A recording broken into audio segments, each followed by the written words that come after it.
Sí, pues como bien lo resalta el informe, lo que toda la población siente es ese dicho, ¿no? Esa frase, ya basta.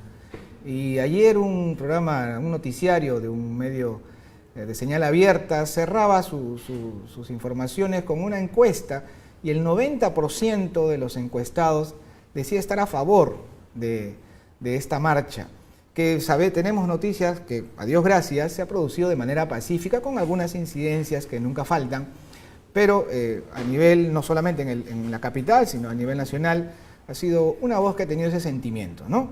Ya basta.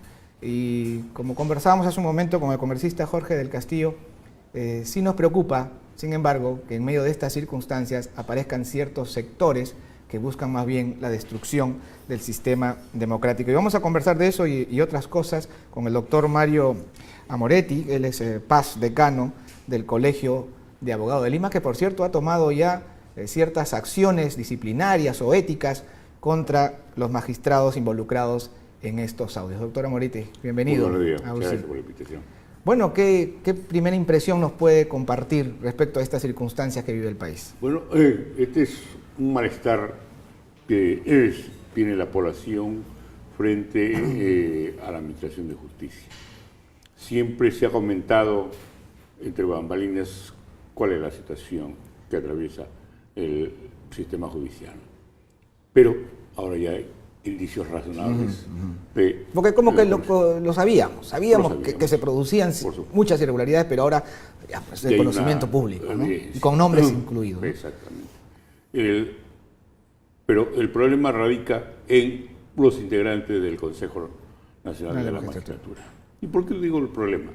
Porque son ellos los que eligen, los que nombran a los jueces y fiscales de todas las instancias para ejercer funciones jurisdiccionales y funciones en el Ministerio Público. De tal manera de que si no tenemos a las personas idóneas, tanto en lo ético como en lo intelectual o la meritocracia, ¿qué podemos esperar en cuanto al nombramiento y a la elección de estos magistrados? Y allí que es necesaria una reforma en cuanto a la elección de los integrantes del Consejo. Lamentablemente en los últimos años esto, si comparamos con los integrantes de esta institución años anteriores, vemos que ha ido de más a menos. Y el problema también se dice respecto a una reforma del Poder Judicial. Antes de que lleguemos a eso, pero si miramos fríamente, en realidad la composición del Consejo Nacional de Magistratura es lo más democrático que existe. Por supuesto. ¿No? Entonces, a diferencia de lo que sucedía antes, respecto que era el Poder Ejecutivo quien disponía, ¿no?, a sugerencia de su ministro de Justicia. Entonces usted se refiere a la elección. A la elección. ¿Qué cosa hay que elevar entonces? ¿Los requisitos? Los requisitos. Y sobre todo, por ejemplo, en la elección de colegios profesionales. Antes era una elección universal, es decir, todos los profesionales votaban y elegían a su candidato. Ahora no, ahora se cambió el reglamento y se fijó como la elección por parte de los decanos, es decir, los delegados de los colegios profesionales. Y a veces ahí se genera la... Y hubo un caso clamoroso, el Quispe Pariona, que dadas las circunstancias en las que se conocieron cómo había sido elegido y en otros hechos motivaron que no le tomaran su juramentación y tuvo que renunciar. Y posteriormente lo que estamos viendo. También hay una situación en la elección por parte de los abogados a nivel nacional. Es un problema porque quienes postulan a este cargo, representando a los abogados, tienen que viajar a provincias. Es decir, solamente lo puede hacer el que tiene disponibilidad económica para hacerlo. Y a fin de conseguir los votos que se requieren. Ese es un mal endémico en todos los sistemas democráticos de nuestro país, ¿no? El que tiene dinero es el que tiene más posibilidades de... Y eso también lo hemos visto últimamente. Claro. También en cuanto a la elección de, por ejemplo, de los representantes de las universidades, ahí yo creo que hay que poner una valla un poquito alta, tanto en lo moral como en lo intelectual. No basta que por cuestión de amistad se haya elegido un representante y ya vemos las consecuencias. Claro, además porque cuando nace esto de los representantes de las universidades privadas, era antes de que se desarrollen pues, estas universidades empresas que existen ahora y que tienen otros intereses, sin duda, ¿no? No, y sobre todo quienes tienen mayoría son las que menos representatividad desde el punto de vista académico lo tienen. De tal manera de que ellos eligen a las personas que les interesa para poder manejar o tener algunos magistrados tanto como fiscales o jueces va afines el tráfico de influencias. Eso. De acuerdo. Ahora sí, entremos al tema de la reforma judicial que usted iba a tratar. En principio, el día de hoy se va a ver el problema de los consejeros. Ya. Eso se resuelve hoy ya definitivamente. Sí, a las pero, 4. se tiene que, ahora, estamos escuchando voces del debido proceso. Estamos escuchando voces de que no basta la renuncia, porque están pidiendo la destitución. Y se dice, y algunos congresistas han manifestado de que hay que ver casos de manera individual, indudablemente, pero vayamos a algo muy preciso. De acuerdo a lo que han manifestado Morales Farraguer, que en un plenario del Consejo, él dio a conocer que en la casa de Águila había estado un congresista y que había tratado de ejercer influencia contra él. Ahí estamos nosotros frente a un tráfico de influencia. Y no se requiere que esto se haya conseguido el objetivo. Basta con la intención. Promesa.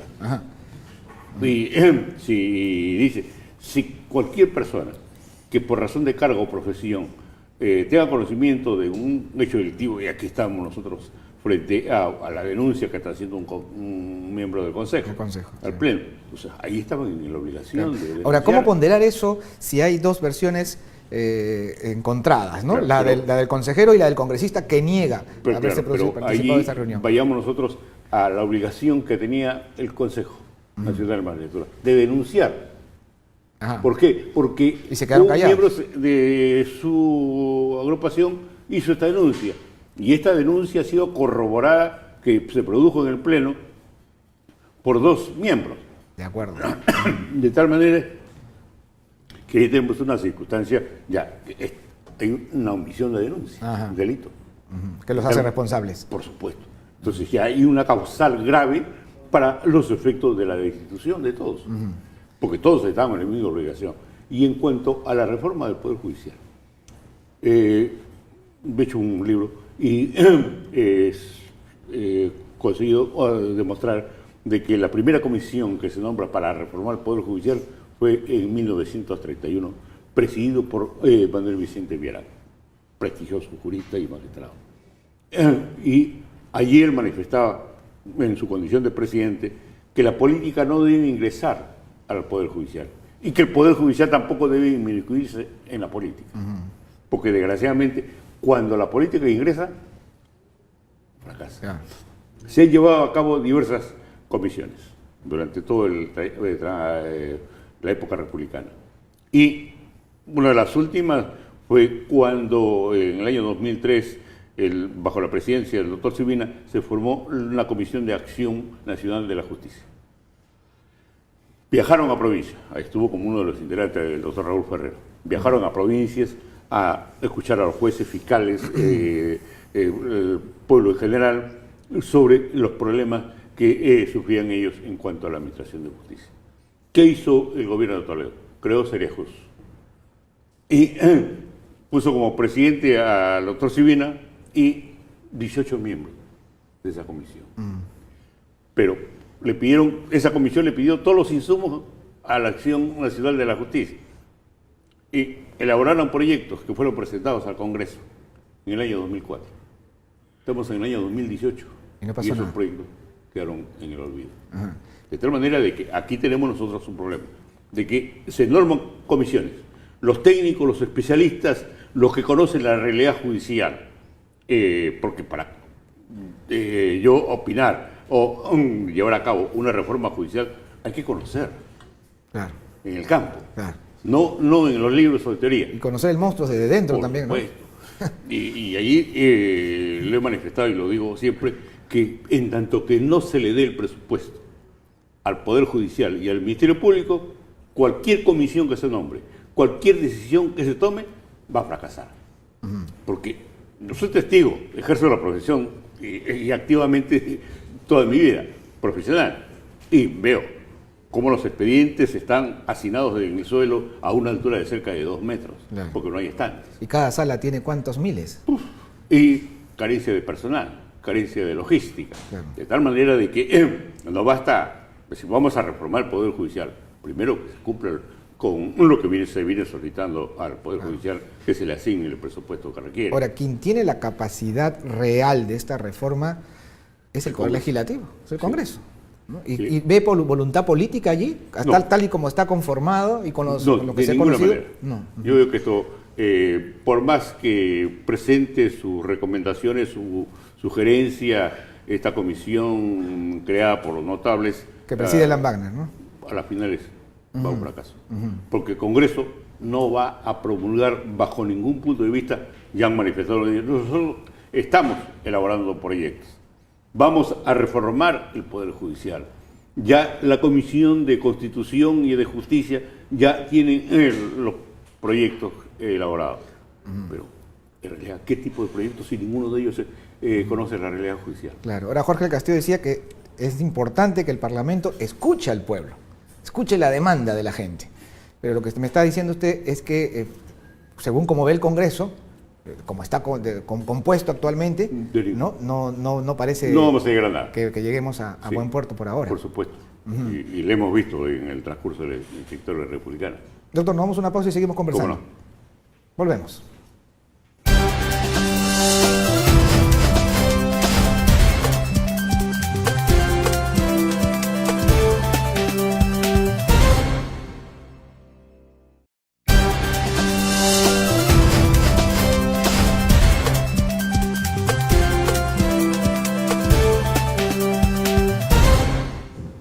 Amigos, estamos de regreso, estamos conversando con el Paz Decano del Colegio de Abogados de Lima, el doctor Mario Moretti, pero vamos a ver un informe ahora sobre una de las renuncias que más llamó la atención, sin duda, el día de ayer. Vamos a verlo.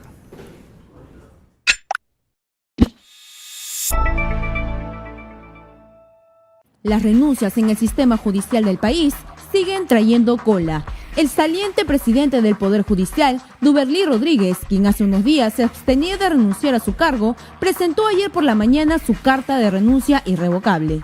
Las acciones son, Rosana, o bueno, abandono el barco en plena tormenta o me pongo delante para tratar de salir adelante de esta crisis. Señaló también que en diversas ocasiones había aceptado los errores políticos por los audios que involucran a su ex asesor de prensa y las imágenes en reuniones con personas cuestionadas. Si habláramos en términos estrictamente políticos, claro, me alcanzaría alguna responsabilidad por el hecho de que no tuvimos el cuidado suficiente para poder detectar a tiempo donde se gestaban factores de riesgo. La más reciente denuncia contra el hoy expresidente del Poder Judicial señala que este habría planificado un viaje a China junto a su esposa y otras 5 personas, con un costo de $16,000 utilizando recursos del Estado. Rodríguez se defendió y señaló que los costos del viaje de su esposa serían asumidos por sus propios recursos y que los funcionarios del Poder Judicial viajarían con todos los gastos pagados por los organizadores. La pregunta que cabe hacernos como ciudadanos es: ¿podemos confiar en la justicia en nuestro país? Ajá. Bueno, y acá estoy leyendo algunos comentarios. Saludamos a nuestra compañera Ana Treyes, que nos dice: la política no debe interferir en el Poder Judicial. Está tomando sus palabras. La política no debe estar en el Poder Judicial. Gran verdad, dice ella. Sí, es un mal que tenemos en el país desde hace mucho tiempo, ¿no? De ahora. Por supuesto. Que se está descubriendo, vamos a decir. Y sobre todo, esta frase no es mía, que lo digo en mi libro, que los políticos se preocupan de dejar a su gente mediante las elecciones, mediante el tráfico de influencia, para que cuando ellos se vayan, les cuiden las espaldas. Ajá. ¿De acuerdo? Eso se ha visto con lo que pasaba en el Callao, ¿no? Ese es el modus operandi, digamos. Sí. Ahora, yo me permití corregir un titular de un diario local que decía descabezado, refiriéndose al Poder Judicial. El Poder Judicial no está descabezado. No, de ninguna manera. La ley orgánica del Poder Judicial señala que en este caso, interinamente, como ha sucedido, ocupa el magistrado más antiguo de la Corte Suprema, en este caso el doctor Tábara. Y ya se ha convocado a una elección, a una sesión de sala plena para el día 25 a fin de elegir hasta el 31 de diciembre al nuevo presidente de la Corte Suprema. Ahora, más allá de lo que Duberly Rodríguez ha expresado, ¿qué otras consideraciones cree que existen que hayan motivado esta renuncia?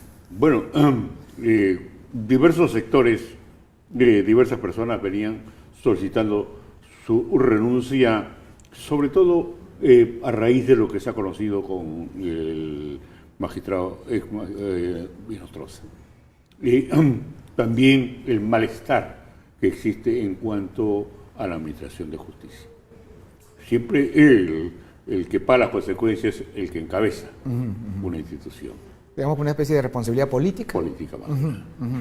Ahora, en realidad, si uno siempre tratando de ser lo más frío posible en estas circunstancias, los jueces supremos no están implicados, con excepción de César Inostroza. Después, hasta ahora, no se conoce más nada, ¿no? Digamos que la base fundamental del Poder Judicial está intacta hasta al menos por ahora, ¿no? Pero ¿qué puede pasar más adelante? Bueno, justamente esta situación a la que nos manifestaba el doctor Jorge Castillo, mantengamos la cabeza fría. Tenemos nosotros una constitución, tenemos las normas legales, como en el caso para reemplazar al doctor Duberly, no vayamos a precipitar y que suceda lo que se produjo en el año 92, un autogol. Claro. Un cierre del Congreso que, lejos de beneficiarnos, fue todo lo contrario. Eso es lo que debe preocuparnos a todos, ¿no? También. Y hay que recordar la historia. Claro. A los jóvenes hay que hacerle presente qué es lo que sucedió anteriormente y qué vino después de él. De tal manera de que tenemos nosotros los elementos jurídicos y constitucionales a fin de que estos se hagan respetar y se siga la línea de sucesión en cuanto a los magistrados. ¿Que hay que cambiar? Todos estamos de acuerdo. Cambiar la forma de elegir a los miembros del Consejo Nacional de Magistratura, que están representados de acuerdo a la Constitución, todas las instituciones, y también en lo que respecta a una reforma judicial. Pero ¿no pasa por usted la posibilidad de desaparecer el Consejo Nacional de la Magistratura? No. Debe estar herida, pero no de muerte. Por supuesto. Y sobre todo por las personas. Aquí el problema no es la institución, el problema es las personas que integran. A veces es muy difícil hacer esa distinción, bueno, sobre todo en la opinión popular, ¿no? Ahora, ¿qué va a pasar en este interín hasta que se elija nuevo miembro del Consejo? ¿Quién va a ocurrir? Tenemos un antecedente de la época de Fujimori, el Tribunal de Honor. Ojalá que se convoque interinamente, puesto que esto no está previsto en la Constitución, se convoque a personas de reconocida trayectoria jurídica, de reconocida trayectoria ética y, sobre todo, el respeto a la meritocracia, que aquí en el país no se respeta la meritocracia. De acuerdo, eso es muy importante. Les recordamos también a nuestros televidentes que si ya tienen que salir de casa, tienen que ir en su auto, pues sintonice 106.7 de la FM en Radio Fama y puede seguir escuchándonos, conversando en este momento con el doctor Mario Amoretti. Otra cosa que nos preocupa son los miles, no sé si cientos o cientos de miles, pero sí miles de litigantes que están en medio de un proceso, en medio de esta crisis del Poder Judicial. ¿Ellos se pueden ver afectados en ciertos momentos? Lo vimos en la época del 92, con el famoso cierre del Poder Legislativo y el Poder Judicial. El Poder Judicial, veíamos nosotros por la televisión cómo los expedientes volaban por la ventana, se los llevaban en una camioneta y desaparecieron. Como también desaparecieron, y ojalá que esto no suceda, y hubo una invocación al Congreso, que no soliciten, no insistan en solicitar los audios o los videos, porque la experiencia y la historia nos recuerda lo que sucedió en la época del año 2001. Se solicitaron, el Congreso solicitó audios y videos y estos desaparecieron. Y no se llegaron a conocer qué funcionarios, qué políticos, qué empresarios estaban comprometidos con Montesinos. Ahora, ¿qué los motivará, pues? Porque también se conoce que por ahora tenemos estos videos que ya conocemos, pero que hay más videos y esto puede involucrar desde luego, a más de un parlamentario, como ya ha sucedido. Por supuesto. ¿No? Entonces, debe haber más de un nervioso, ¿no? Ese quizás sea uno de los motivos como lo que sucedió en el año 2001. No vamos y no admitamos que esto suceda. Que si queremos combatir la corrupción, que haya una decisión política tanto del Poder Legislativo, Poder Ejecutivo, Poder Judicial, Ministerio Público y todas las instituciones, a que esto se combata verdaderamente. Si no hay una decisión política y sucede lo que sucedió en el año 92, pues seguiremos igual o peor que antes. Ahora, siguiendo en la línea del pensamiento de lo que usted decía, el problema no son las instituciones, sino las personas. Y me decía fuera de cámaras que un signo de corrupción es el patrimonio personal, ¿no? Entonces, los signos de riqueza. Ese es un buen punto de partida para poder seguir un hilo que nos lleve a identificar a estas personas que tanto daño le han hecho a la institucionalidad. Y no solamente de los integrantes del Poder Judicial, del Ministerio Público, del Consejo, de todas las instituciones y los que han dejado los cargos anteriores.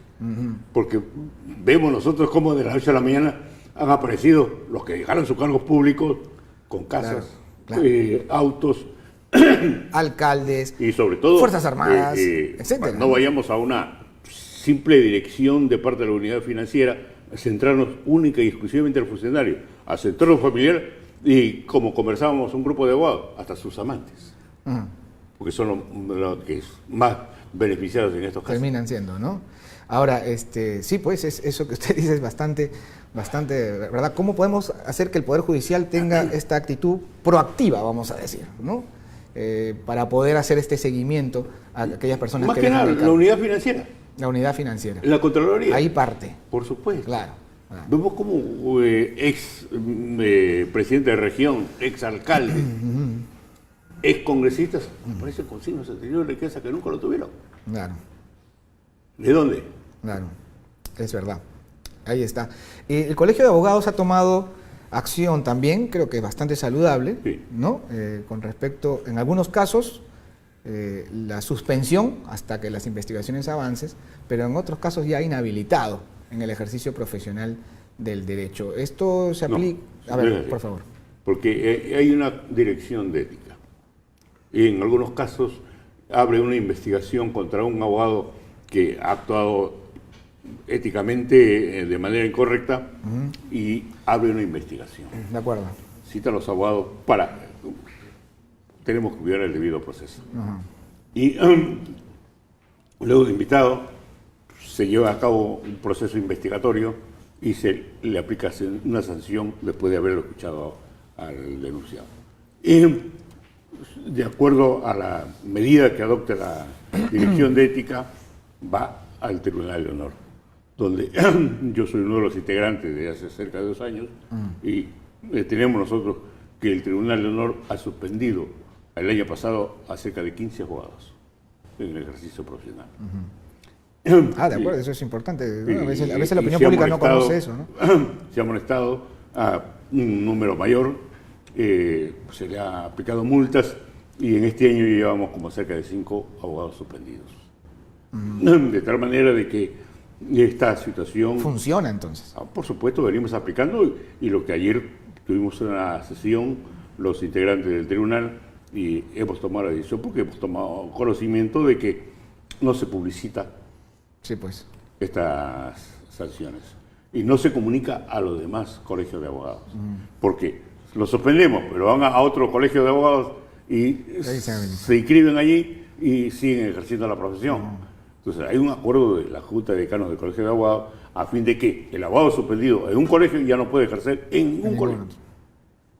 Y eso es lo que estamos pidiendo, una información a la Dirección de Ética para que nos comunique y nos confirme o desvirtúe si se está realizando esta obligación, es decir, de publicitar y comunicar a las Cortes Superiores, a los colegios de abogados, los abogados que han sido objeto de una suspensión o de una amonestación. Para ir terminando, doctora Marete, ¿qué hacemos con la OCMA? ¿Cómo ha funcionado la OCMA hasta hoy? Desgraciadamente, ahí también en algunos casos, lo digo porque en más de una oportunidad he denunciado, o hemos denunciado, un caso de algo que todos sabemos, de lo que ocurrió a raíz del terremoto en el Sur Chico. El doctor Royo y varios abogados somos chinchanos, denunciamos a la ONU, porque somos conscientes de cómo se robaban las donaciones, los funcionarios. Y cómo la fiscalía, la policía y los juzgados no hacían nada. Denunciamos para que se investigue a los jueces y fiscales. Recién, a mediados del año pasado, la ONU nos comunica, ojo, después de 10 años, nos comunica que todos los jueces y fiscales que investigaron son santos. Ellos no tienen ningún compromiso, que no hubo nada ilícito en estas donaciones. 10 años después. Es una mesida. Es algo, en términos muy, muy populares, pero es lo que finalmente pasó. Y desgraciadamente, y todos los chichanos conocemos qué es lo que sucedió, claro. Cómo estaban comprometidos algunos malos jueces. Y después no queremos la indignación de la gente, ¿no? Doctora Morite, le agradecemos mucho por su presencia. Gracias por estar con nosotros en las mañanas informativas de UCI Noticias. Nos vamos a una tanda, regresamos.